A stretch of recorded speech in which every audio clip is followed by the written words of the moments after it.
selalu ada dalam naungan petunjuk Quran, yang itu adalah firman Allah, otomatis dinaungi oleh Allah.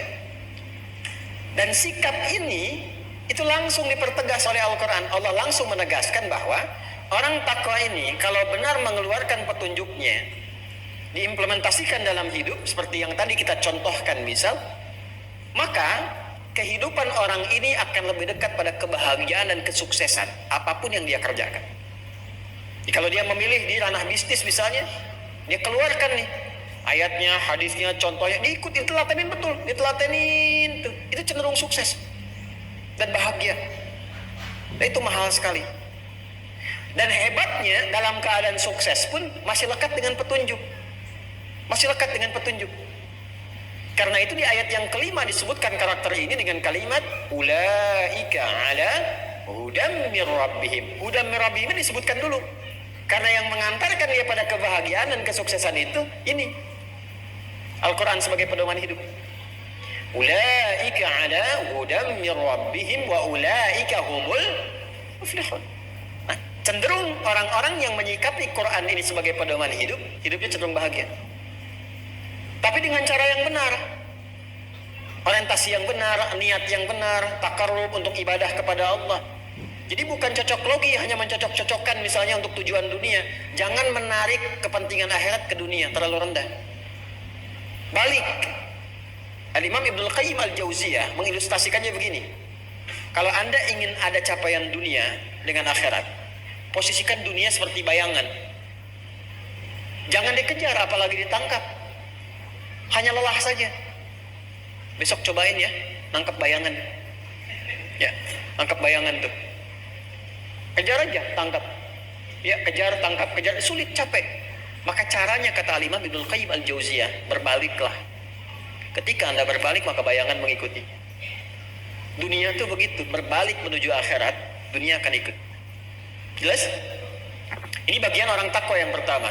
Karena itu, dahsyatnya apa? Ketika ini diikuti, dia punya ciri nanti. Ciri yang pertama orang takwa itu dia selalu melatih keimanannya. Melatih keimanannya. Yuk kita pelan-pelan tuliskan ya.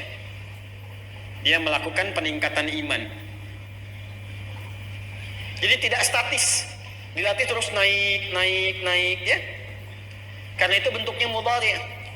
Ayat 3-nya alladzina yu'minuna bil yu'minun, naik terus.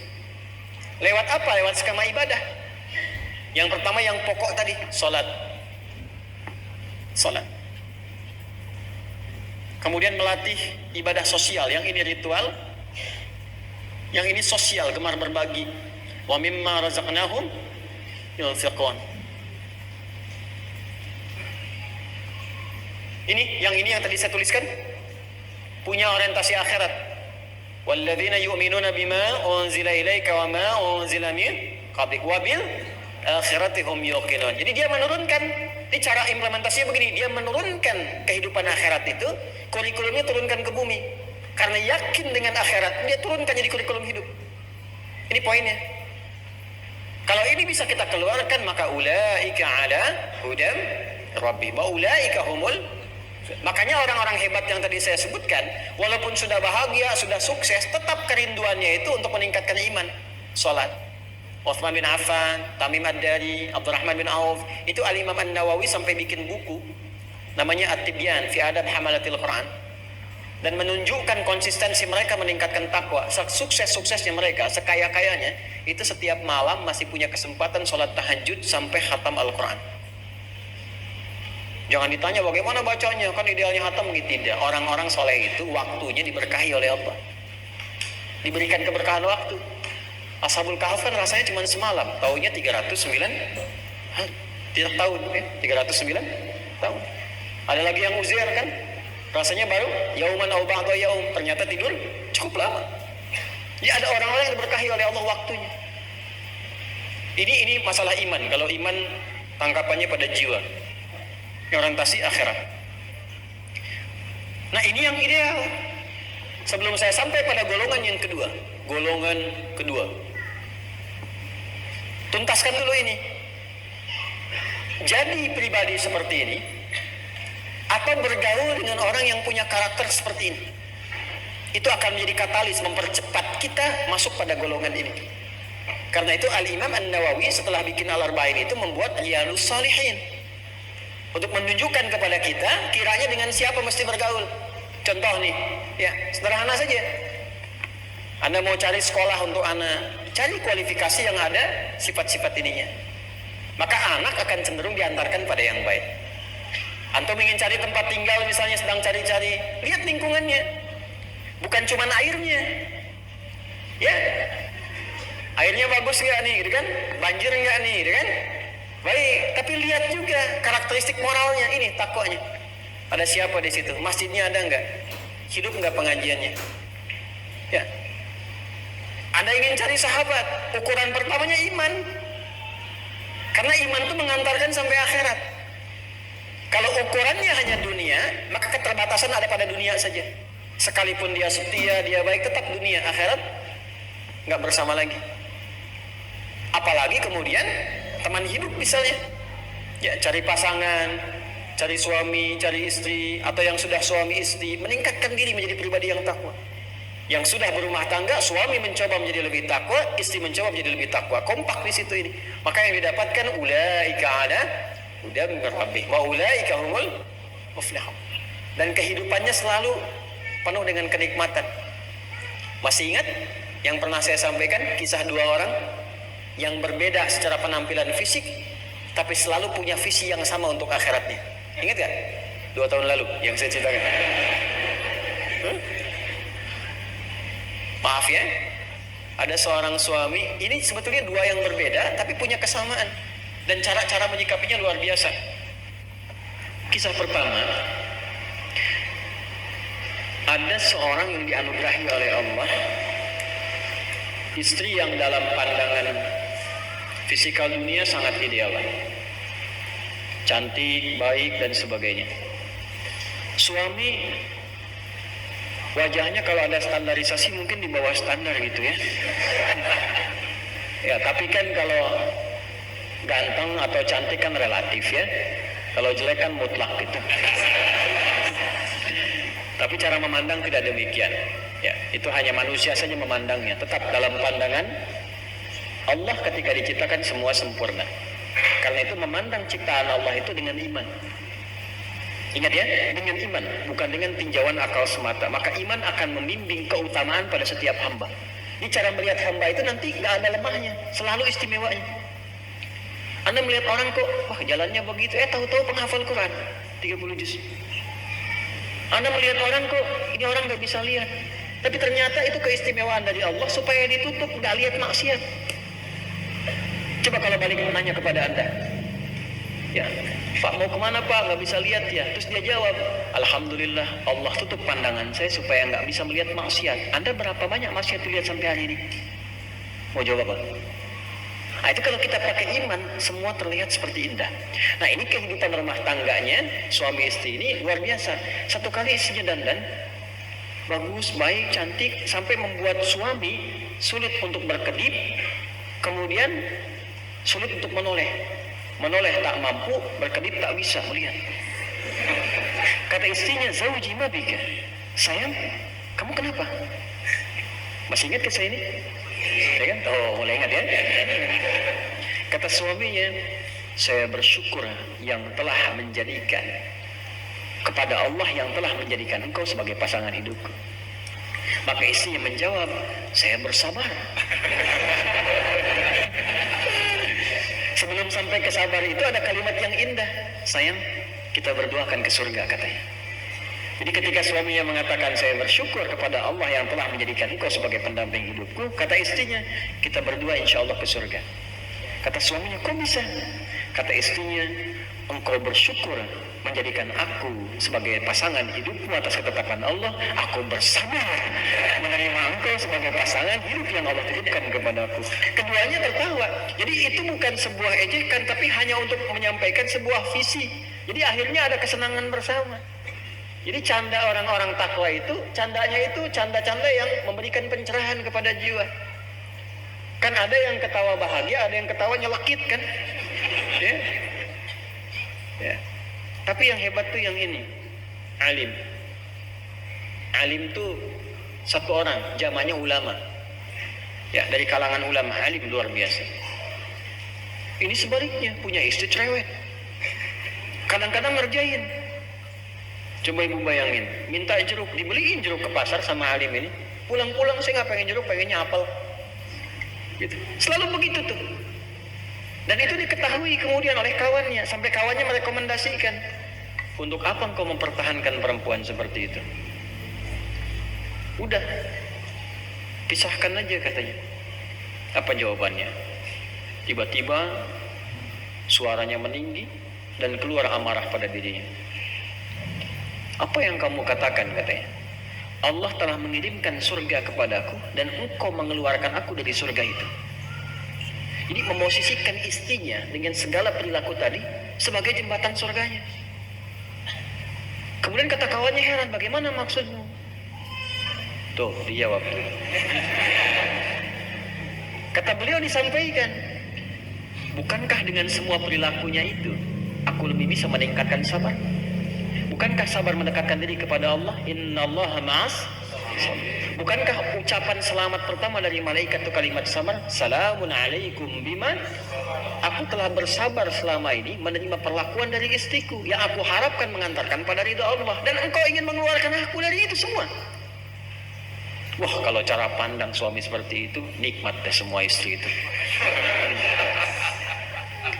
Dan sebaliknya, kalau cara istri bersikap seperti yang pertama tadi, maka nyaman kehidupan rumah tangga keduanya itu.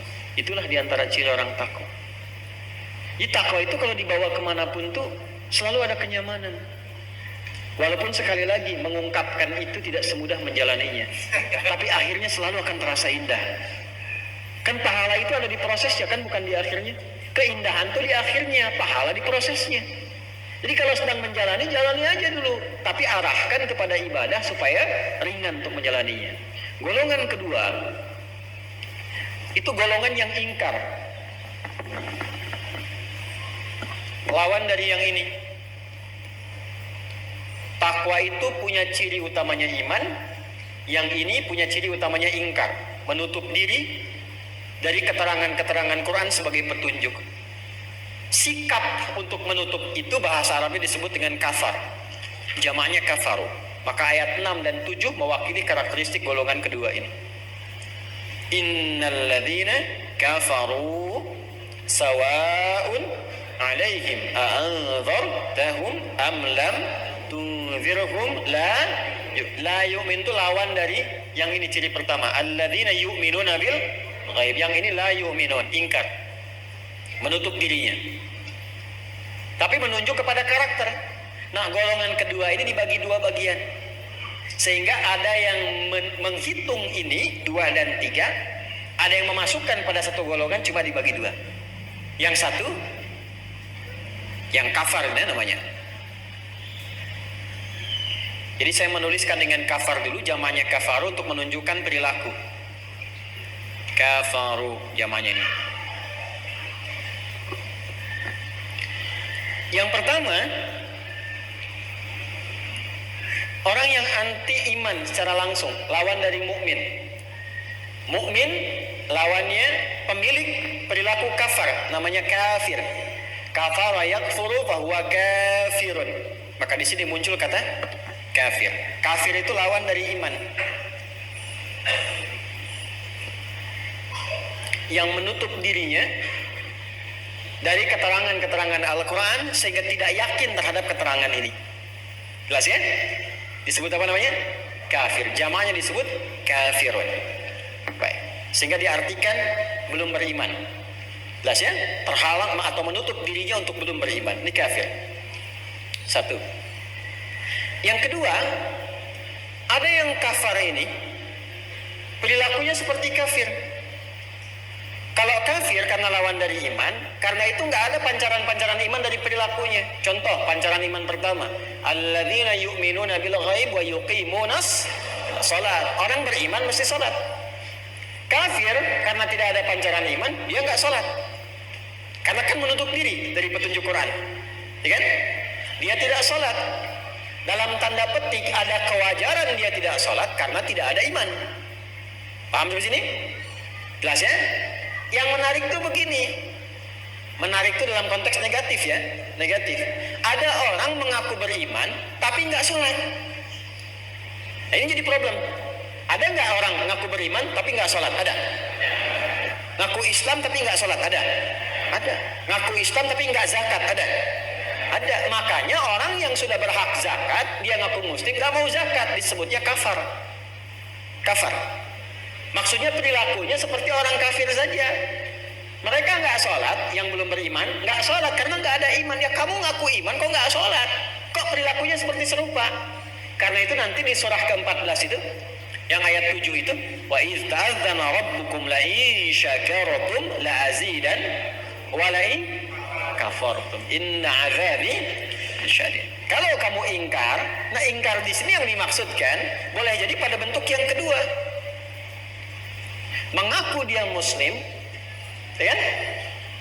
Tapi ternyata perilakunya mencerminkan perilaku-perilaku yang bertentangan dengan keislamannya, lekat dengan maksiat, fasik. Fasik namanya, fusuk. Ya. Oh, itu bukan kode ya. Wah. Nanti kalau yang di YouTube penasaran, datang ke sini ya, supaya tahu ada sekitaran apa di sini. Iblis itu sebelum jadi iblis dari kalangan jin, dikenal sebagai hamba yang taat, sehingga ada pendapat yang menyebutkan namanya viral dengan Azazil. Pernah saya ulas di Ramadan kemarin. Artinya yang terhormat dan viral di alam langit. Tapi ternyata status hamba terhormat ini menjadi runtuh ketika dia sombong. Diminta untuk sujud oleh Allah karena perintah Allah, ingat, bukan karena sujudnya. Dan sujudnya jadi sujud hormat. Ada dua jenis sujud, sujud ibadah penghambaan, yang kedua sujud hormat. Diperintahkan oleh Allah untuk hormat, bukan karena hormatnya, tapi karena perintahnya. Ingat itu, karena perintahnya. Karena itu dikonfirmasi di Quran surah 7. Coba lihat di Al-A'raf ayat 12, Quran surah 7. Qala ma mana'aka alla tasjuda id amaratu. Hai iblis, apa yang mencegah engkau tidak sujud hormat kepada Adam ketika aku perintahkan? Cara memahaminya sederhananya begini, ini tuh perintahku, bukan karena sujudnya, tapi karena aku perintahkan. Artinya kita sholat pun harus diniatkan untuk memenuhi perintah Allah. Karena pada hakikatnya Allah nggak butuh dengan sujud kita. Semuka langit dan bumi tidak sujud, tidak menurunkan status Allah sebagai Tuhan. Tetap Rabbul Alamin yang butuh kita untuk membuktikan penghambaan kita kepada Allah. Jadi kalau kita ingin membuktikan status kita sebagai hamba, maka sholat. Sholat. Itu kaidah pertamanya di Quran surah ke-20 kan, ayat 14 itu.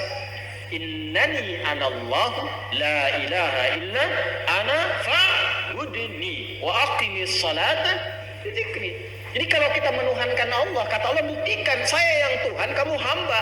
Cara membuktikan kita hamba itu lewat sholat. Di Allah itu murka, kamu kenapa nggak mau hormat sama Adam? Bukan karena hormat, ini perintah saya. Maka keluarlah dari ketaatan itu. Sambil sombong dia mengatakan, qala ana khairum minhu. Ana khairum minhu. Dia berkata, saya lebih hebat dibandingkan dengan Adam.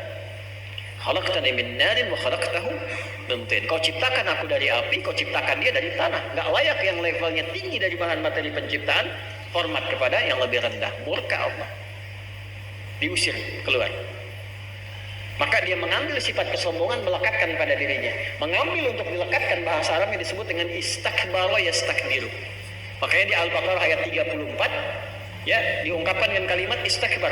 Wa idh qulna lil malaikati isjudu li adama fasajadu illa iblis aba wastakbar wa kana minal kafirin. Tuh, wa kana minal kafirin. Syahidnya ada. Termasuk dia pada golongan ingkar. Masuk golongan mana ini ketika dia ingkar itu?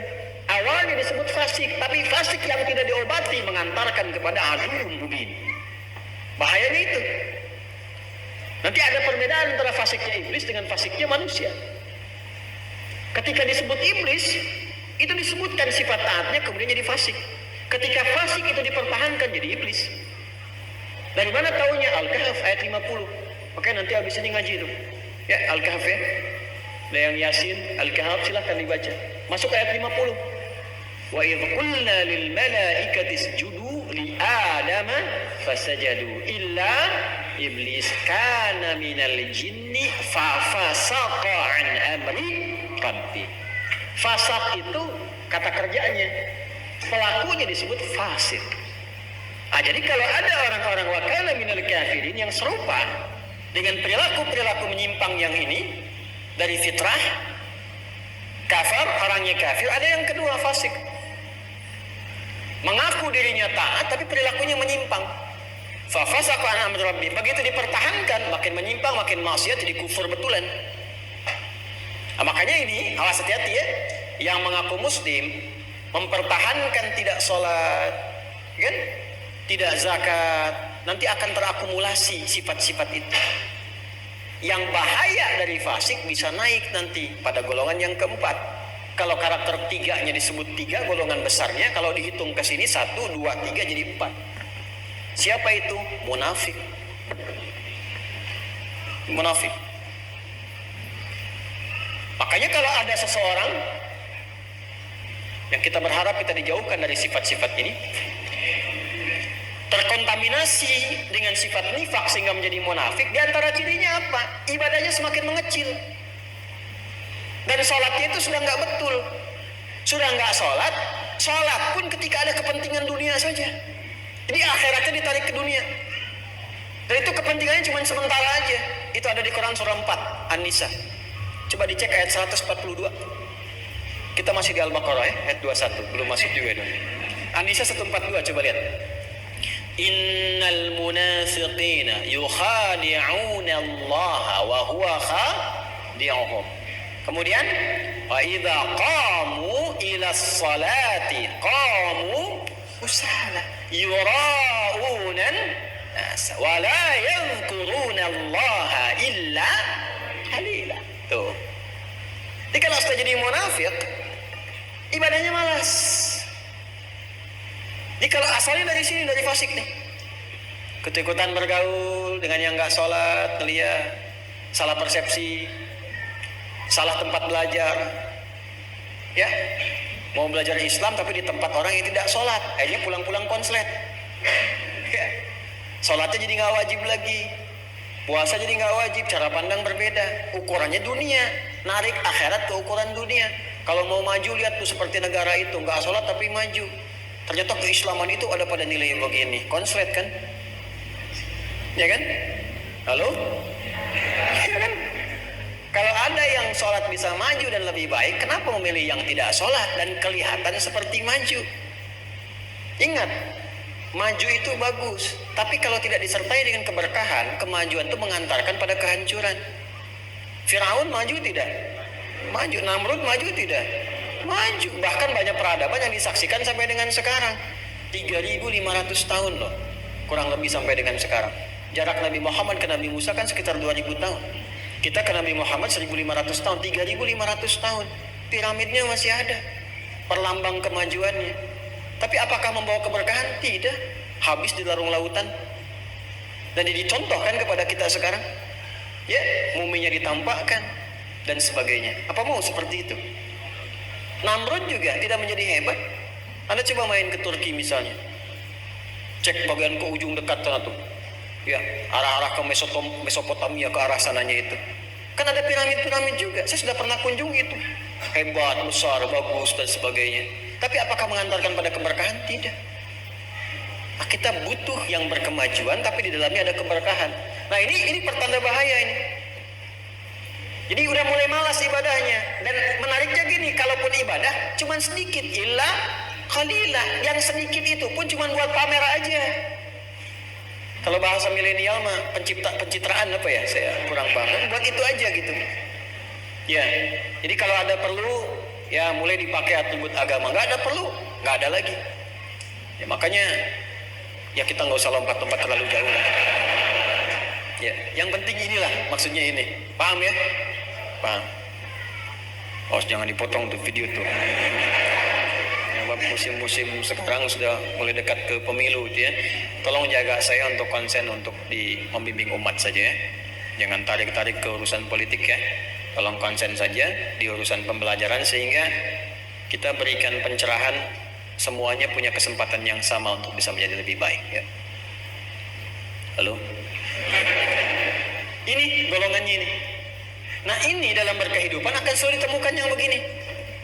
Munafik, penyakitnya nifak ada di mana saja, bisa terjadi nanti, diidentifikasi. Ini cirinya, ini penyakitnya, ini tanda-tandanya, ini obatnya. Nah ini kalau kita bawa dalam kehidupan, manusia berinteraksi, ini yang kita dapati bagian-bagiannya. Di kantor Anda akan temukan ada orang yang hitam putih, ada orang yang abu-abu, ada yang punya sifat-sifat yang dampaknya disebutkan. Ini kalau dibawa ke masyarakat dampaknya akan begini. Di Islam tuh komplit dan bisa diverifikasi. Contoh yang munafik ada Abdullah bin Ubay bin Salul. Dicari benar nggak sosoknya ada? Dicari ada dalam kitab sejarah. Ya, ini tokoh-tokoh ulama kita itu sampai ada yang ngarang untuk menyantumkan biografi manusia-manusia yang berkehidupan sejak zaman Nabi itu. Sampai disebutkan lahirnya kapan, wafatnya bagaimana, karakternya seperti apa. Sampai ada yang bikin seperti itu. Mu'jam. Baik, satu waktu memang kita harus keluarkan tuh buku-buku hebat itu. Sampai Barat itu mengoleksi itu. Ya, Barat mengoleksi itu.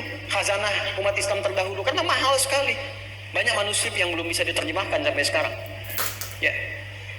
Ensiklopedia hewan aja kita tuh paling lengkap. Ada salah satu ulama yang mengarang ensiklopedia dari hewan paling pintar sampai hewan paling bodoh. Diturunkan semua sampai ke hewan. Ya, sini lagi ya. Sekarang mana yang paling ideal? Takwa, kafar, fasik, atau munafik? Jelas takwa. Semua kita menginginkan bagian dari yang ini.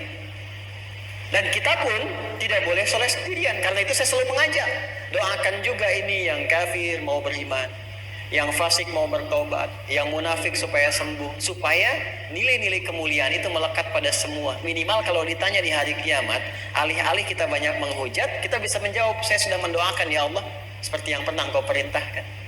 Hisabnya ringan. Jelas ya? Baik, jadi kita perbaiki cara berkomunikasi kita ya. Ini takwa. Sekarang pertanyaannya, kalau kita pengen banget jadi golongan takwa, caranya seperti apa? Kan ini detail pengantarnya sudah ada kan, sifat-sifatnya. Nah pembukanya bagaimana kalau pengen seperti itu?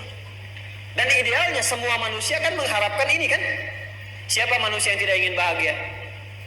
Yang tidak ingin sukses? Semua pasti minta. Bahkan yang belum beriman pun bisa meminta kepada Tuhan, Tuhan lancarkan pekerjaanku, Tuhan mudahkan urusanku. Semua pengen begitu. Karena takwa itu pengantar pada kemudahan. Masih ingat? Enggak 2 tahun lalu, pekan lalu saya sampaikan. Pekan lalu. Mau bilang 2 tahun ya. Pekan lalu. Ya. Quran surah 65 itu. Ya, di akhir ayat kedua, di awal ayat ketiga, wa may yattaqillaha yaj'al lahu makhraja. Siapa yang mampu meningkat takwanya, mudah urusannya. Sampai ke rizki, wa yarzuqhu min haitsu la. Ilmu juga begitu, semakin meningkat takwa, semakin terjadi lompatan pengetahuan. Al-Baqarah di akhir ayat 282. Wattaqullaha wa yu'allimukumullah. Bahagia juga begitu, wattaqullaha la'allakum tuflihun. Jadi semua orang pasti menginginkan kebahagiaan, kesuksesan, kunci standarnya di takwa. Karena itu ketika Anda kita bertanya, ya Allah bagaimana caranya jadi takwa? Maka turunlah ayat 21 itu untuk memberikan jalan kepada kita. Ini yang mau baca kita sekarang. Ayat 21. Ya. Halo? Baru kita masuk ayatnya sekarang. Ya. A'udzu billahi minasyaitonir rajim. Bismillahirrahmanirrahim. Ya ayyuhan nasu u'budu rabbakumul ladzi khalaqakum walladzina min qablikum la'allakum tattaqun. Anda, saya, kita tadi menginginkan supaya jadi bagian orang takwa. Menginginkan sesuatu yang sangat diharapkan itu diwakili dengan kata la'allakum. Kata la'allakum ini dari kata la'alla dan kum. Kata Imam As-Suyuti dalam Al-Itqan, La'allakum ini termasuk huruf tarajji. Di sini juga dikutip.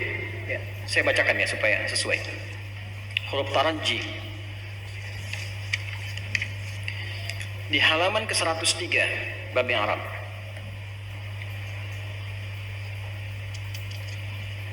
Bismillahirrahmanirrahim.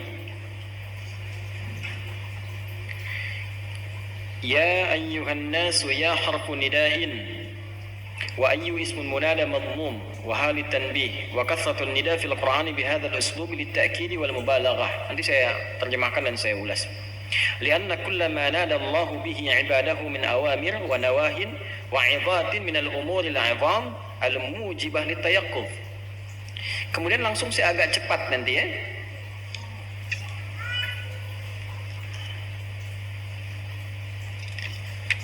Kita masuk ke bagian yang tafsir untuk menemukan tadi kata la'allakum. Bismillah. Atau saya bacakan dulu pertama kali ya. Ya supaya terukur. Ya harfu nidain. Ya itu huruf panggilan, huruf nida. Kita baca dari awal supaya terukur. Di sini nggak disebutkan, Anda boleh catat huruf nida ya, huruf panggilan ya disebutkan di Quran sebanyak 361 kali. Sedangkan di bahasa Arab huruf untuk memanggil itu ada 14 huruf setidaknya. Ada a, ada aya, ada ya, ada wa dan lain sebagainya. Ada 14 huruf. Hanya di dalam Al-Quran dari 14 ini yang disebutkan cuma ya. Saya kurang lebih 7 tahun meriset ketika menulis tentang buku makna ayat puasa. Kenapa hanya ya yang disebutkan dalam Al-Quran? Ternyata huruf ya ini satu-satunya dari 14 huruf ini yang mewakili semua fungsi panggilan. Jadi mau memanggil yang dekat, yang menengah, yang jauh, plus juga dengan meminta tolong itu bisa terwakili dengan ya. Jadi kalau ada di dalam Quran dipanggil dengan huruf ya, ini menandakan panggilan ini berlaku untuk semua hamba, baik yang merasa dekat dengan Allah, menengah ataupun jauh. Artinya ayat ini berlaku untuk semua. Jelas? Oke. Jadi yang tercakup di sini kita semua nih. Bukan hanya untuk Adi Hidayat, si fulanah, kita semuanya. Karena itu rasakan ketika membaca Quran dibuka dengan kalimat ya, kita terpanggil di situ. Jelas? Ayyuha, ayyun ismun munada madmum wa hal tanbih. Munada itu yang dipanggilnya. Itu menggunakan kata ayyu untuk menunjukkan taukid, penguat dan bentuk yang tinggi. Karena itu di sini disebutkan wa kasratun nida'i fil Qur'ani bihadzal uslubi litta'kidi wal mubalaghah. Kenapa menggunakan ayyu? Bisa saja misalnya Allah mengatakan ya nas. Kenapa menggunakan ayyuha? Ya ayyuhan nasu. Ayyuha disebutkan 150 kali dalam Al-Quran. Boleh ditulis, di sini nggak ada. Ya 361 kali, ayyuha disebutkan 150 kali. Ayyunya berfungsi untuk penguat, munada. Haknya tanbih pengingat. Cara membacanya begini, cara membacanya. Hei semua manusia tanpa kecuali, dimanapun kalian merasa berada. Ada yang sedang merasa jauh dari Allah, bahkan saking jauhnya belum beriman. Ada yang merasa dekat sehingga rajin ke masjid. Jangankan sholat fardu, sunnah pun dikerjakan. Ada yang standar yang tengah-tengah, sunnahnya belum, fardunya konsisten. Semua dipanggil. Ayyuha, aku tegaskan ya, kata Allah. Aku ingatkan. Jadi bukan panggilan biasa. Aku panggil kalian, aku tegaskan, aku ingatkan. An-nasu wa ibaratul Qurtubi an-nasu marfu'un sifatan li ayyi 'inda jama'atin nahwiyyin. Ya, sifatan li ayyi, sifat untuk ayyu, penjelas untuk ayyu. Siapa yang dipanggil itu? Yang ditekankan, yang dikuatkan itu an-nas, semua manusia tanpa kecuali. Setidaknya an-nas disebutkan 241 kali dalam Al-Quran. Kalau disebutkan an-nas, maaf, ini menunjuk penamaan pada manusia dengan sifat interaksi sosialnya. Agak cepat ya. Saya sebutkan, maksudnya cepat selewat saja. Kalau dipanggil dengan Bashar, surah Al-Kahf ayat terakhirnya, Qul innama ana basyarun. Kalau dipanggil dengan Bashar, itu menunjuk pada tampilan fisik dan pengelolaan nafsu. Jadi kalau Anda keluarkan ayat tentang Bashar, disebutkan 35 kali dalam Al-Quran, bentuk tunggalnya, itu menunjuk pada tampilan fisiknya, yang beda dengan binatang. Sekaligus bagaimana cara memanage nafsu. Ya. Kalau disebutkan dengan panggilan Bani Adam, iya Bani Adam, itu menunjuk pada akar genealogisnya, yang tersambung kepada Adam alaihissalam. Nanti fikihnya beda lagi. Karena itu pelajari bagaimana Nabi Adam diberikan pelatihan sampai dengan turun, sampai memberikan pesan. Itu ada di Al-A'raf nanti, detailnya. Kalau Anda masuk ke ayat 23, 24, 25, 26 itu, nanti ada turunan-turunannya. Sampai pesan kakek moyang kita. Kalau kamu berkehidupan mesti hati-hati. Jangan dipelesetkan oleh setan. Ya, pakai pakaian yang bagus, tingkatkan takwa. Walibasu taqwa dzalika khair. Itu takwa yang paling bagus. Itu pesan dari Adam alaihissalam. Dikeluarkan kata Bani Adam 7 kali disebutkan dalam Al-Quran. Itu adalah gambaran langsung kepada kita untuk belajar dari kisah Nabi Adam dalam membangun kehidupan. 3, kalau disebutkan kata ins, ya ma'syaral jinni wal wa ma khalaqatul jinna wal, itu yang dimaksud karakteristik kelembutan kita. Manusia yang tampak, yang lembut, yang harmoni. Ya? Jadi kalau kita belajar ingin menampilkan sifat lembut, sifat baik, keluarkan tuh kata-kata ins dalam Quran. Ada lagi insan, disebutkan 65 kali dalam Al-Quran. Bahkan ada surahnya, surah ke-76 Al-Insan. Hal ata 'alal insan. Kalau disebutkan insan, itu terkait dengan totalitas aktivitasnya. Dari bangun tidur sampai tidur lagi. Jadi kalau Anda ingin menata aktivitas dari bangun tidur, apa yang dikerjakan sampai tidur lagi, maka itu diwakili oleh kata insan. Bagaimana cara mengatur aktivitas supaya selamat, supaya baik, supaya nggak rugi, keluarkan kata insannya di situ. Karena itu ketika turun surah Al-Asr, dilekatkannya bukan dengan Bashar, Bani Adam ins, tapi insan. Surah 103, wal 'asr innal insana lafi khusr illa alladziina amanu wa 'amilus shalihat. Nah, kalau disebutkan dengan nas itu praktek dari semua tadi yang dibawa dalam interaksi sosial. Jadi kita bergaul dengan orang lain, dalam beraktivitas bergaul dengan orang, mungkin dengan orang tua, mungkin dengan pasangan, mungkin dengan tetangga. Dalam pergaulan itu kita tampak, ada pengelolaan nafsu, ada interaksi kehidupan. Karena itu ketika disebutkan dengan nas, muncul sifat sosial. Kalau bergaul pasti menemukan satu di antara 4 ini. Kan manusia akan keluar dari 4 ini dalam posisi terhadap Quran. Coba kalau kita bergaul pernah menemukan sifat nifak, orang munafik? Ada nggak orang-orang yang mengaku Islam tapi menghujat agamanya sendiri? Ada. Mempermainkan ayat ada. Nah, itu ciri orang munafik. Itu ada di Quran surah keempat ayat 140. Faqad nazzala 'alaikum fil kitabi an idza sami'tum ayatillahi yukfaru biha. Ngaku muslim tapi mengingkari ayat Quran. Wa yustahza'u biha. Ngaku muslim tapi mengolok-olok ayat-ayat Quran. Fala taq'udu ma'hum, jangan sertai mereka. Hatta yakhudu fi haditsin ghairi, sampai dia sadar dengan kekeliruannya dan mau kembali. Innakum idzam mithluhum, kalau difasilitasi, didengar, dibikin ceramah, dihadiri, dibikin konten, difasilitasi seminar, lama-lama nanti ikut perilakunya begitu, menular penyakitnya. Jadi munafik itu menular. Hati-hati ya, munafik itu menular. Innallaha jami'ul munafiqina wal kafirina fi jahannam jami'a. Nah, jadi dalam kehidupan kita akan kita temukan dalam pergaulan itu, yang munafik ada, yang fasik ada nggak? Ada. Tadi ada yang ngaku Islam tapi nggak sholat, ada. Ada. Dia tidak menghujat agamanya tapi nggak sholat. Dia tidak mengolok-olok hadis, tidak mengolok-olok orang Islam, cuman nggak sholat, nggak zakat, puasa pun nggak. Ada yang begitu. Kalau disebutkan akan ditemukan. Ya, ada yang ingkar ada, yang nggak beriman ada, banyak ditemukan. Bahkan beragam-beragam apa yang diyakini bisa berbeda-beda. Nah, panggilan untuk itu semua dalam berkehidupan itu, maka panggilannya dengan panggilan umum, satu kata saja, nas. Ya ayyuhan Nah, jadi kalau ditarik kepada kita, cara memahaminya begini. Misal ada yang namanya Joni misalnya. Ya, Joni, kamu dalam posisi apa nih? Sedang jauh dari Allah, sedang dekat, atau standar-standar saja? Dalam kamu berinteraksi itu, kamu akan temukan. Ingat ini. Ya, Allah tekankan, ingat ini ya. Kamu akan temukan karakteristik yang berbeda-beda. Fokus, pelan-pelan. Dalam menyikapi itu semua, yang terbaik itu berharaplah jadi yang paling ideal.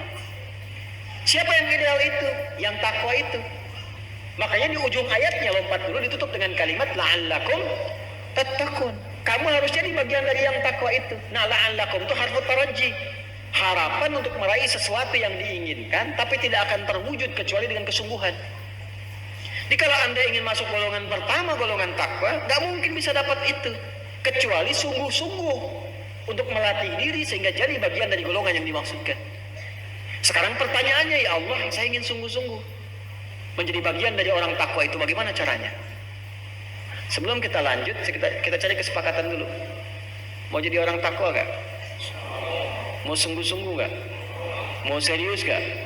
Yakin? Nah, kalau yakin kita teruskan. Kalau belum yakin kita pending sepekan. Teruskan ya? Nah, sebentar lagi, sekitar 10 menit selesai lah. Maka bagaimana caranya? Teruskan ayatnya.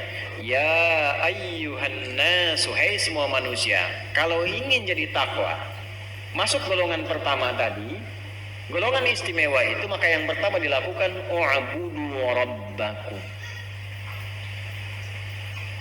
Ibadahlah kepada Rabbmu. Tingkatkan ibadah. Ini ternyata pondasi takwa yang pertama itu adalah ibadah. Ini dia nih. Ibadah. Dan bentuknya perintah. Wa'budu. Untuk jamak. Karena disatukan, ya hamzah wasal, harokatnya nggak dibaca. Ya ayyuhan nas wa'budu, hai semua manusia, kalau kalian ingin hidup ideal, jadi golongan takwa, mudah akses pada kesuksesan, bahagia dalam setiap titian kehidupan, maka syarat pertamanya kata Allah, u'budu rabbakum. Tingkatkan ibadahmu kepada Rabbmu. Rabbakum. Pelan-pelan. Fokus ini. Pertama,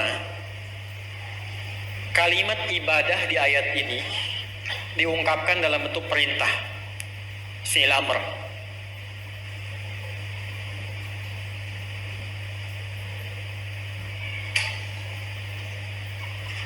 Perintah dalam kaidah di usul fikih disebutkan al-aslu fil amri lil wujub.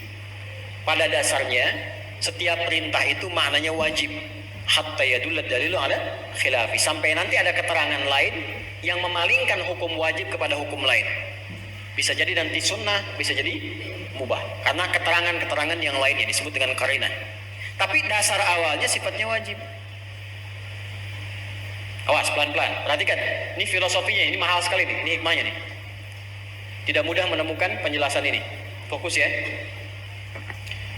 Ya ayyuhan nasu, perhatikan cara memahaminya. Hei semua manusia, tanpa kecuali. Kalau Anda ingin masuk dari golongan pertama takwa ini, la'allakum tattaqun, supaya kamu takwa jadi golongan terbaik, maka kata Allah, wa'budu rabbakum. Beribadahlah, sembahlah, tingkatkan ibadahmu kepada Allah. Ketika mengungkapkan bentuk ibadah itu dalam bentuk perintah, sifatnya apa?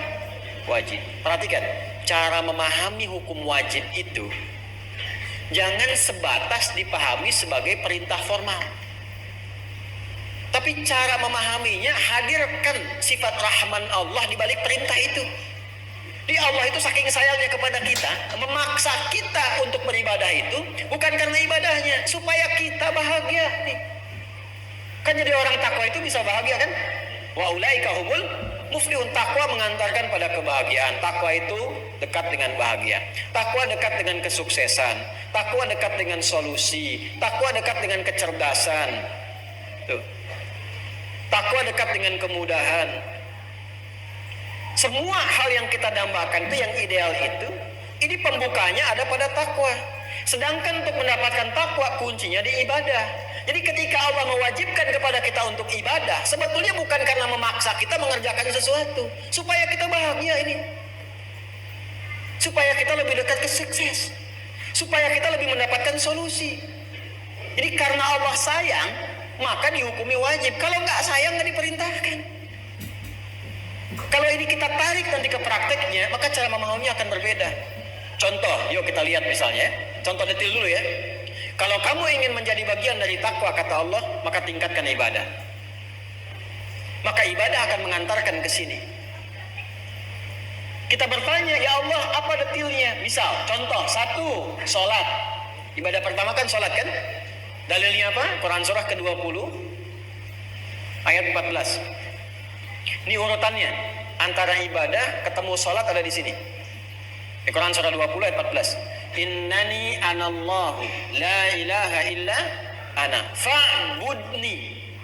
Saya adalah Allah, nggak ada Tuhan yang layak dipertuhankan dan disembah, kata Allah, kecuali saya, kata Allah. Maka kalau engkau sudah bertuhan kepadaku, buktikan itu dengan menyembahku, ibadah. Gimana caranya ya Allah? Wa aqimis sholah, tunaikan sholat. Maka keluarlah di sini detailnya. Pertama sholat. Buat persamaan, saya ingin menjadi hamba yang takwa. Dengan takwa bisa mendapatkan akses yang istimewa, bahagia, sukses, solusi, cerdas, mudah. Gimana caranya? Tingkatkan ibadah. Apa detailnya? Contoh 1, sholat. Karena itu ibadah pokok sholat itu yang pokoknya disifati wajib. Pernah dengar sholat wajib? Kenapa diwajibkan? Bukan sekedar perintah untuk dilakukan, tapi memaksa kita supaya bahagia. Karena itu ketika dipanggil dalam sholat itu panggilannya kebahagiaan, bukan panggilan tekanan. Coba lihat cek, ketika diviralkan suara panggilan sholat yang disebut azan itu 5 kali dalam sehari. Hayya 'alas shalah, ayo sholat. Terus Anda bertanya, kenapa mesti sholat? Sebelum Anda nanya, diteruskan kalimatnya. Hayya 'alal falah. Apa falah di situ? Bahagia, sukses, mudah, solusi.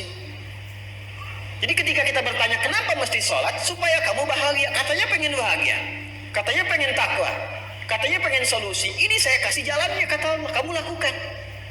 Karena itu kalau kita memandang sholat itu kunci kebahagiaan, bukan sekedar perintah kewajiban, maka kita akan semangat menunaikan sholat. Itu cara menempatkan fikih itu sebagai bagian praktek kehidupan untuk memudahkan hidup kita. Jadi ketika Anda mendengar suara azan, Allahu Akbar, Allahu Akbar, kalau cara pandangnya ke kunci ini kebahagiaan, maka semangat Anda menunaikan. Wah, ini kunci bahagia saya. Bahkan ada orang yang saking pahamnya, sebelum azan sudah dia tunggu. Subuh besok misal 4.35, dari sekarang sudah setelah alarm. Dari jam 4 dia tunggu itu. Karena paham dengan itu dia mendapatkan kebahagiaan. Dengan itu dia bisa mendapatkan solusi. Jadi kalau kita berpikirnya ibadah sebagai sumber wasilah mengantarkan kepada capaian takwa, maka ibadah itu semuanya akan dikerjakan dengan semangat. Tapi kalau dipahami hanya aspek formal kewajiban saja, maka tidak sedikit yang merasakan itu sebagai beban. Allahu Akbar, Allahu Akbar, zuhur. Allahu Akbar, Allahu Akbar, asar. Baru tadi adzan, kok sekarang sudah adzan lagi ya? Iya ya. Kecilkan suaranya. Misal, contoh, misal.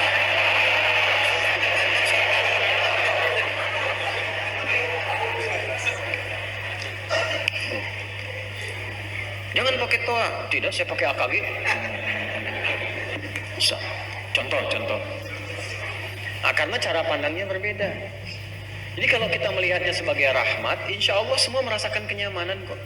Kecuali kalau nanti ada penyakit tadi, nifaq, jadi munafik, gitu. Dan sebagitu pun kita doakan. Jelas sampai sini?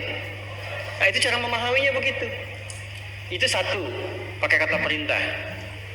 Yang kedua, saya tepati janji dulu nih sebentar. Ini sudah 10 menit tadi. Tambah 5 menit boleh ya? Boleh. Yang kedua, kenapa pakai Rabb? Wa'budu rabbakum. Wa'budu rabbakum. Sebentar, kita lompat sebentar tafsirnya ke Quran surah ke-7. Tulis dulu aja. Ayat 172. Quran surah 7 Al-A'raf ayat 172.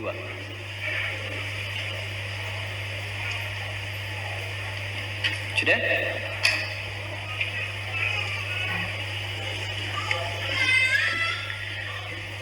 Wa idza akhadha rabbuka min bani adama min zuhurihim dhurriyyatahum wa ashhadahum ala anfusihim alastu bi rabbikum qalu bala shahidna an taqulu yawmal qiyamati inna kunna an hadha ghafilin. Ada ayatnya? Ada ya? Quran surah ke-7 Al-A'raf ayat 172. Perhatikan baik-baik. Nama pertama yang diperkenalkan kepada manusia sejak alam kandungan, usia 4 bulan, saat ruh mulai ditiupkan dan terjadi komitmen persaksian untuk bersyahadat kepada Allah, maka nama pertama yang diperkenalkan di situ Rabb. Rabb itu mewakili sifat rububiyah. Sifat rububiyah itu adalah sifat ketuhanan yang ditampakkan melalui perawatan, perhatian, dan pemenuhan kebutuhan dari setiap yang diciptakannya. Misalkan Allah menciptakan langit dan bumi, maka menjaga langit dan bumi itu memberikan semua apa yang dibutuhkan supaya berjalan sesuai dengan fungsinya. Dan disitulah ditampakkan tanda-tanda kebesaran Allah supaya setiap yang menatap langit, berinteraksi di bumi, ingat dengan Allah Subhanahu wa Ta'ala. Itu rububiyah. Allah menciptakan kita, memenuhi kebutuhan kita, menyembuhkan kalau sakit, memaafkan kalau salah, mengampuni kalau berdosa, memberikan petunjuk kepada jalan kebaikan, menanamkan sifat-sifat mulia. Itu rububiyah namanya. Sifat Allah yang memiliki semua kemuliaan tadi disebut Rabb namanya. Rabb. Makanya kalau kita tarik kepada skala yang kecil dari situ, ada namanya murabbi. Pernah dengar murabbi? Kenapa disebut murabbi? Orang tua kita tuh murabbi kita. Kenapa? Karena orang tua merawat, memperhatikan, memberikan kebutuhan. Kalau sakit mendampingi, berobat ke dokter. Cuman terbatas, ketika meninggal selesai. Kemampuan lemah tuntas, itu murabbi. Jadi ada dalam bahasa Arab itu begini, ada yang ketika ditambah kata jadi melebar, ada yang ketika dikurangi jadi meluas. Unik bahasa Arab itu. Kalau kita ingin pindah itu kepada yang tanpa batas, perhatiannya tanpa batas, pemberiannya tanpa batas, anugerahnya tanpa batas, penampakan tanda keesaannya di alam tanpa batas, maka rubah kalimatnya menjadi Rabb. Rabb. Cepat diungkapkan tapi luas dalam pemaknaan. Nah, kalau sudah ada kata Rabb ini, maka terdapat dua konsekuensi pada interaksi hamba dengan Tuhannya.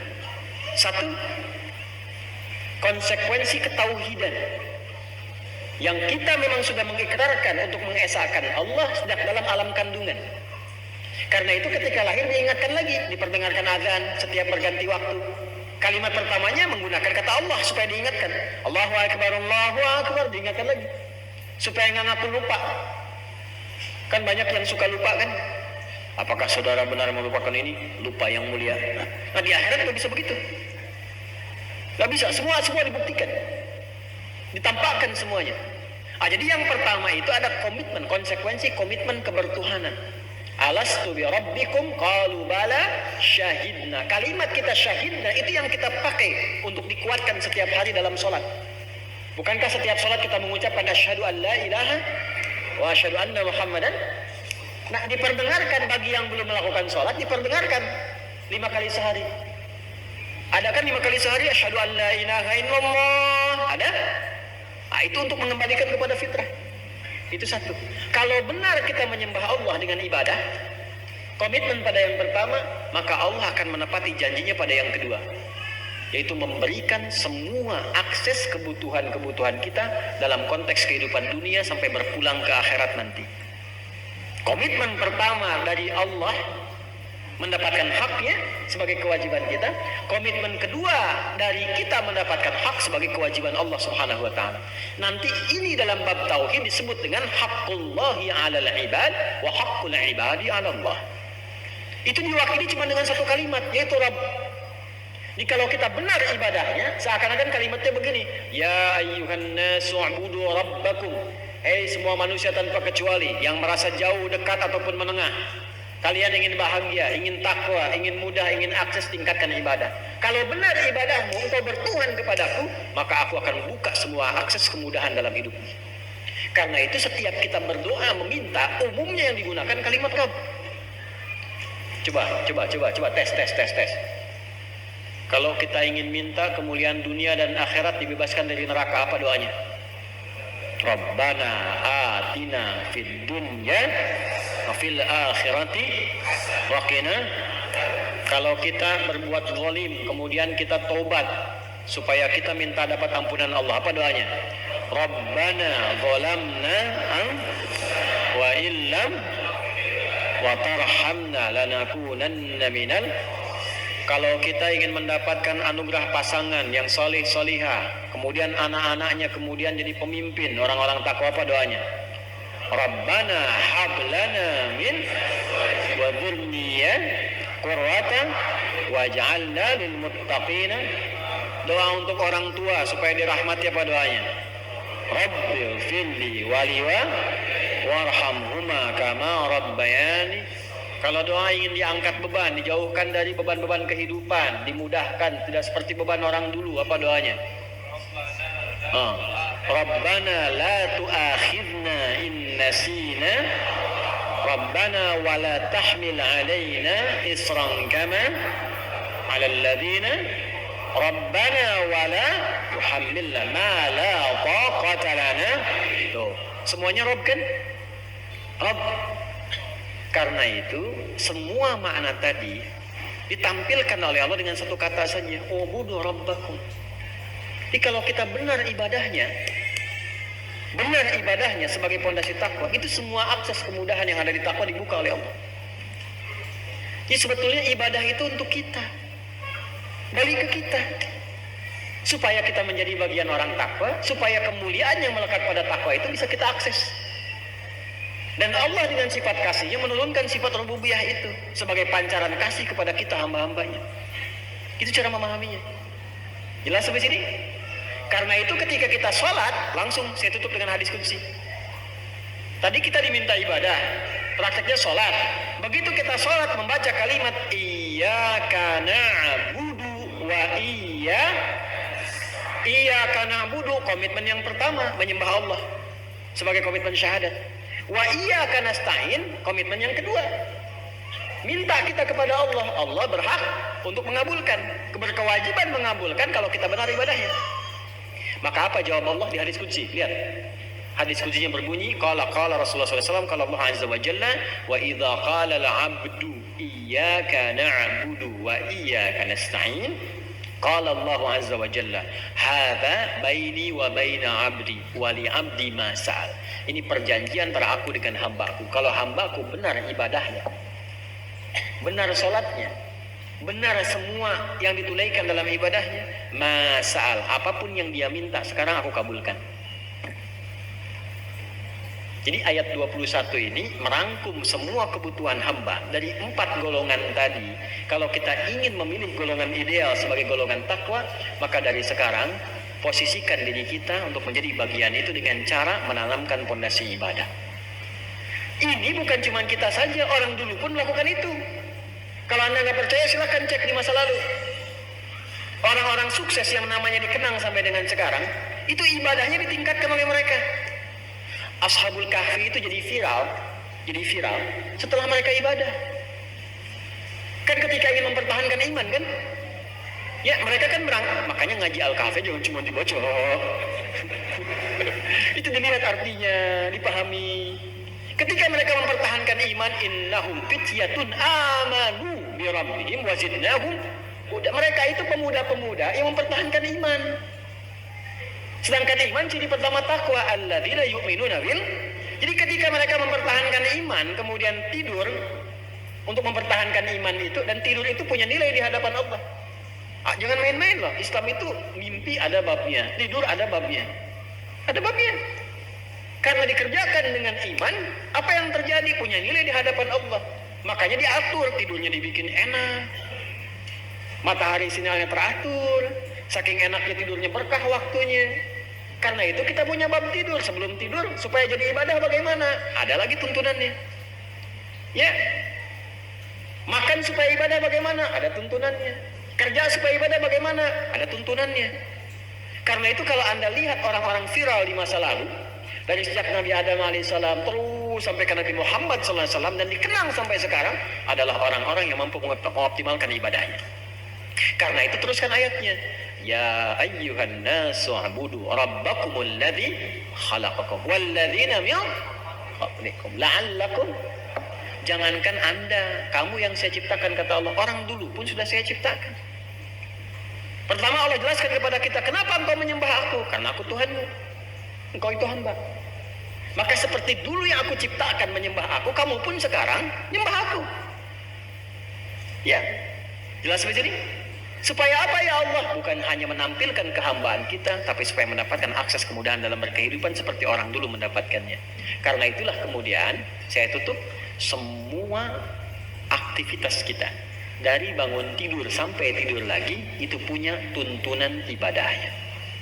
Dan bersyukurlah kepada Allah, kita temukan hanya dalam Islam.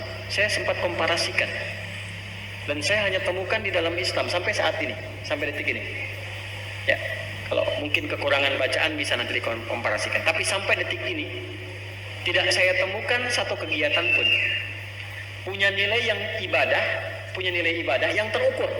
Jadi bacaannya ada, caranya ada, bimbingannya ada, manfaatnya ada, kecuali di Islam. Bangun tidur sampai tidur lagi. Saya tanya pada Anda, pertama doa, mau tidur, nanti mau tidur, ada doanya? Apa doanya? Bismillahirrahmanirrahim. Baik. Ada caranya? Sampai diatur, miring ke kanan, letakkan kemudian di pipi bagian bawah, ya kan? Baca doanya ini, ayatnya ini, suratnya ini, istighfar dulu. Itu semua ada maknanya. Contoh istighfar untuk menenteramkan kepada hati, supaya tidurnya lapang, enak. Nggak ada beban yang dibawa dalam tidur.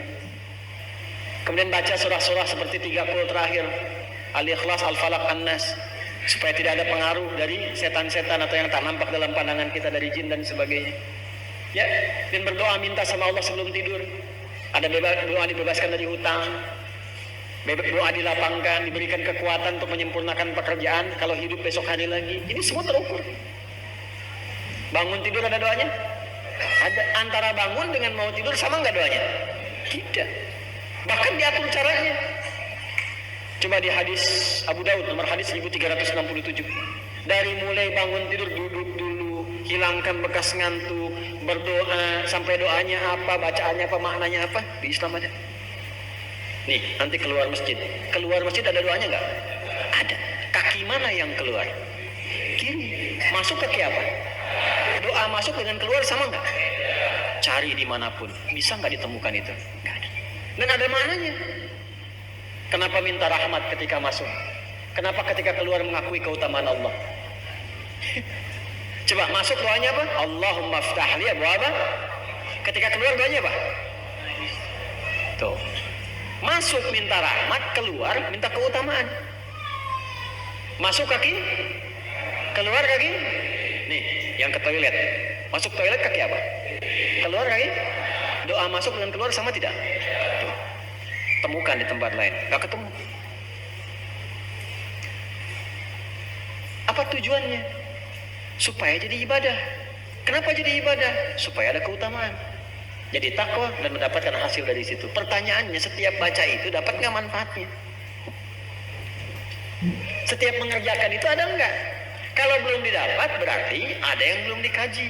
Itulah tugas kita untuk mengaji sekarang. Mau tidur nih, bagaimana teknisnya, apa bacaannya, apa manfaatnya? Lalu praktekkan. Seperti itu nanti yang tetap mendapatkan hasil dalam berkehidupan. Jelas di sini? Nah, itu gambaran umumnya ayat 21. Kita belum baca detailnya. Ya, belum baca, baru gambaran umumnya. Jadi ya ayyuhan nasu u'budu rabbakumul ladzi khalaqakum walladzina min qablikum la'allakum tattaqun. Secara singkat, hai semua manusia, kalau ingin jadi orang takwa, ingin dapat akses kemudahan, kebahagiaan, kesuksesan, solusi, maka tingkatkan ibadahmu kepada Allah. Karena Allah yang menciptakanmu, engkau itu hamba, seperti orang-orang dulu pun melakukan itu, orang-orang yang sukses, yang mulia di hadapan Allah Subhanahu wa taala. Dari sini kesimpulan besarnya adalah mari kita keluarkan semua jenis ibadah yang berpotensi kita lakukan dari bangun tidur sampai tidur lagi. Bikin latihan sepekan ya. Caranya begini, secara singkat saja. Bisa lewat tubuh, bisa lewat kurikulum panduan dari Nabi yang keseharian. Kalau keseharian, keluarkan aktivitas antum dari bangun tidur sampai tidur lagi. Kalau sudah ada, kan ini bisa beda-beda kan? Nah, kalau sudah ada, nanti tuntunannya apa? Tinggal dikeluarkan. Kalau ingin umum, dari anggota tubuh kita, dari mata sampai ujung kaki. Misal sepekan nanti, latihan untuk mata dulu. Saya minta sepekan ya, kita semua sepakat ini. Coba latih matanya untuk terbiasa ibadah. Halo? Ya, sepekan ini ya. Latihan mata itu ibadahnya gampang, cuma 2. Lihat yang baik-baik, tinggalkan yang tidak baik. Jadi yang hanya boleh dilihat yang baik saja, yang tidak baik palingkan. Ya, lihat yang baik, palingkan dari yang tidak. Ukuran baiknya ukuran syariat. Baik itu ukurannya halal. Ingat ya, jangan keluar dari sini, mana sendal yang baik tuh. Yang halal, yang layak untuk dipandang. Sepakat? Jadi mulai hari ini mohon ya, yang lihat WA keluar gambar gak bagus, palingkan. Sepakat? Yang baik-baik lihat, masjid, para penghafal Quran, kajian-kajian yang baik lihat. Tolong latihan itu selama sepekan. Nanti sepekan, pekan depan kita ketemu, coba lihat perbedaannya dan hasilnya pada diri kita. Apa dampaknya? Ya. Nah, sebelum kita akhiri, izin saya menyampaikan pengumuman. Yang pertama, saya ingin menepati janji bagi para siswa yang mendaftar untuk beasiswa yang Al-Azhar dengan Tripoli, yang belum memulai tesnya kembali, insya Allah akan dilanjut di hari Senin nanti. Sekarang Kamis, Jumat, Sabtu, Ahad, Senin. Senin akan dilanjut lagi, dan nanti akan ada 20 orang yang diminta untuk datang ke sini, ke Bekasi, dari yang ikut tes ini untuk wawancara lanjutan yang langsung dites oleh tokohnya, langsung datang ke sini. Nanti insya Allah tanggal 13 dari Tripoli ada 3 orang, rektornya datang, penasehatnya dan wakil penasehat kalau saya tidak keliru, nanti akan mengonfirmasi ujian yang telah kita pilih. Jadi dari 1000 kurang lebih kita ambil 20 orang. Satu itu. Yang kedua, sekitar tanggal 20 ya, Senin itu 20 Juni, kalau tidak keliru ya, 20 Juni insya Allah akan diumumkan syarat kualifikasi penerimaan pesantren. Ya, pesantrennya masih pembangunan. Ini saya belum pulang ini, saya dari pesantren tadi. Dari ba'da subuh saya berangkat, saya belum pulang ke rumah. Jadi hanya ganti baju tadi, ya, mandi dulu, mandi. Siap-siap ganti baju ke sini. Alhamdulillah saya infokan, lahan sudah cukup baik, rapi. Sekarang akan bertahap ke masjid. Kemudian gedung kelas, ya, dengan guest house di depan, jadi sudah bagus. Depannya nanti akan diinfokan, diupload pada teman-teman. Nah sekarang kita akan berlanjut ke masjid. Masjid dibangun, kemudian nanti masuk ke kelas. Tahun depan insya Allah mudah-mudahan sudah jadi untuk masjidnya, ya. Karena itu saya memperkenankan teman-teman, ya, untuk yang gedung dan sebagainya, kalau masih ingin ikut berwakaf dipersilahkan. Karena ini semua nggak ada milik saya, tanah semua atas nama yayasan, itu wakaf. Kemudian semua asetnya wakaf, ya, dan kita usahakan semuanya wakaf. Jadi saya nanti mendidik kembali untuk mengajar lagi, cuma numpang ngajar aja di situ dan bisa dilanjutkan kembali. Nah, untuk penerimaan santri pertamanya insya Allah akan dimulai informasinya 20 Juni nanti. Ya, 20 Juni yang bulan ini. Jadi kurang lebih 19 hari lagi ya. 18 hari ke depan kita akan umumkan. Ikut saja itu di situ. Jadi 2 tahun sebelum itu dimulai sudah kita mulai, karena persiapannya 2 tahun sebelum masuk. Ya, itu sudah mulai akan bimbingan-bimbingan. Ini untuk pesantren yang anak-anak ya. Ya, untuk yang dewasanya Mira nanti setelah jadi Mira juga akan kita akan di sana juga ya, sebagian yang offline-nya. Itu kedua. Yang ketiga teman-teman, jadwal terdekat pekan ini hari Sabtu subuh sudah kita akan mulai offline lagi. Sabtu subuh insya Allah akan berlangsung di Al Azhar Jakarta ini. Kita ada Bul Alim wal Muta'allim.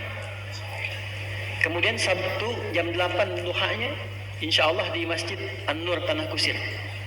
Kita mulai di sana lagi melanjutkan kajian yang terdahulu. Jadi Sabtu ini ada 3 sesi, yang sorenya nanti kita konfirmasi ulang karena kita masih konfirmasikan untuk penyesuaian jadwal. Sekira itu yang kita bisa bahas di pertemuan malam hari ini. Semoga Allah berkahi kita, rahmati kita, dan menerima seluruh amalan ibadah kita dalam kebaikan. Allahumma taqabbal minna innaka antas sami'ul alim wa tub 'alaina innaka antat tawwabur rahim. Allahumma 'allimna ma yanfa'una waj'alna min ahli al-Qur'an waj'al al-Qur'ana sahiban lana fid dunya wa syafi'an lana fil akhirati ya arhamar rahimin. Wa sallallahu ala sayyidina Muhammad wa ala alihi wa sahbihi ajma'in wa akhiru da'wana subhanaka Allahumma bihamdika asyhadu an la ilaha illa anta nastaghfiruka wa natubu ilaik walhamdulillahi rabbil alamin. Assalamualaikum warahmatullahi wabarakatuh.